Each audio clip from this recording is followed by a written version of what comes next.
Las tres generaciones de los derechos humanos, presentado por Ortiz Guevara Paulina. Enfoques.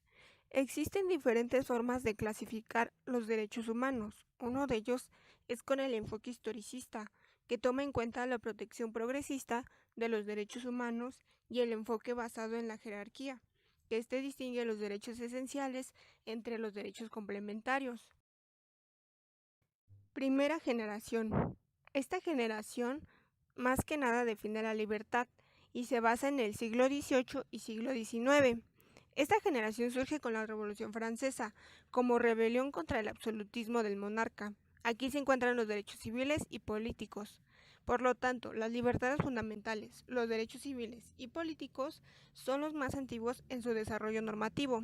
Estos derechos son los que corresponden al individuo frente al Estado o cualquier autoridad.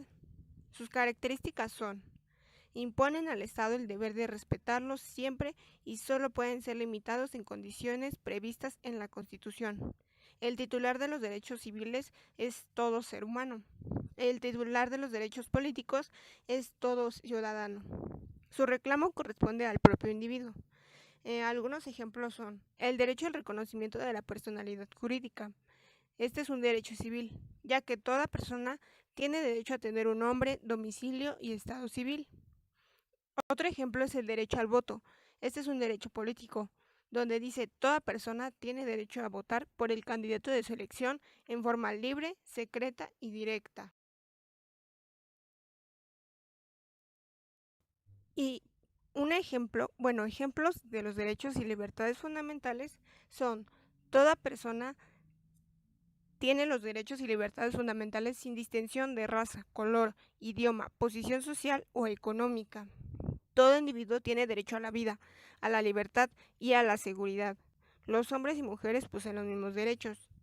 Y algunos ejemplos de los derechos civiles y políticos son: todo ser humano tiene derecho al reconocimiento de su personalidad jurídica, todos somos iguales ante la ley, a todos debe aplicarse de manera igual, y toda persona tiene derecho al juicio de amparo. Segunda generación. Esta más que nada defiende la igualdad y surge en el siglo XIX y siglo XX.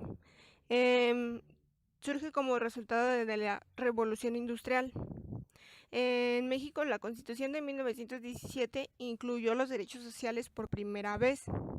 La constituyen los derechos de tipo colectivo, los derechos sociales, económicos y culturales.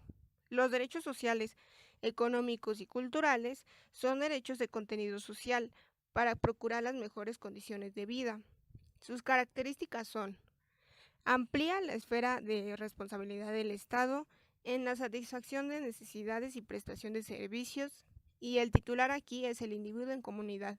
Su reclamo es inmediato e indirecto y está condicionado a las posibilidades económicas del país. Son legítimas aspiraciones de la sociedad. Y algunos ejemplos son: el derecho a un salario justo. Este es un derecho económico, ya que toda persona tiene derecho a percibir un salario que sea suficiente para mantener un nivel de vida adecuado. Otro ejemplo es el derecho a la libertad de asociación. Este es un derecho social, ya que toda persona tiene derecho a formar organizaciones laborales. Y un derecho cultural sería el derecho a tomar parte libremente de la vida cultural, ya que toda persona tiene derecho de ir a museos, ruinas arqueológicas, entre otros. Y bueno, algunos ejemplos de los derechos económicos, sociales y culturales son: toda persona tiene derecho a la seguridad social y a obtener la satisfacción de los derechos económicos, sociales y culturales. Toda persona tiene derecho a trabajar en condiciones equitativas y satisfactorias. Toda persona tiene derecho a formar sindicatos para la defensa de sus intereses. Toda persona tiene derecho a un nivel de vida adecuado que la asegure, así como a su familia, la salud, la alimentación, el vestido, la vivienda, la asistencia médica y los servicios sociales necesarios. Y otro último: toda persona tiene derecho a la salud física y mental. Tercera generación. Esta más que nada defiende la solidaridad y se basa en el siglo XX y siglo XXI.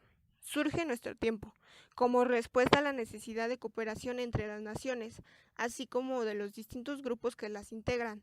Se forma por los llamados derechos de los pueblos o de solidaridad. Los derechos de los pueblos o de solidaridad hacen referencia a tres tipos de bienes que se pueden englobar en la paz, que son los derechos civiles y políticos, el desarrollo, que son los derechos económicos, sociales y culturales, y de medio ambiente, que son los derechos de cooperación entre los pueblos. Sus características son: permanecen a grupos imprecisos de personas que tienen un interés colectivo en común. Requieren para su cumplimiento prestaciones. Son las positivas hacer y dar y las negativas no hacer.